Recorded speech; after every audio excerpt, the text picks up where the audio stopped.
New York के इलाके Brooklyn में जश्न आज़ादी पाकिस्तान की मुनासिबत से रंगारंग मेला सजाया गया। मेले में बड़ी तादाद में पाकिस्तानी कम्युनिटी ने सब्ज़लाली परचमों के साथ शिरकत की। मेले में शरीक मर्द और ख़वातीन ने खूब रक्स किया। खातून ढोलची ने ढोल बजा के समा बांध दिया।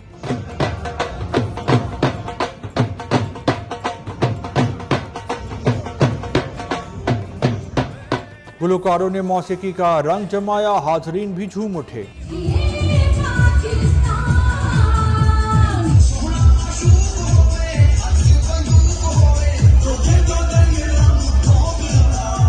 पाकिस्तानी अदाकारा रीमा खान और उनके शौहर भी मेले में शरीक हुए। मेले के मौके पे न्यूयॉर्क पुलिस डिपार्टमेंट की जानिब से सिक्योरिटी के सख्त इंतजाम किए गए थे।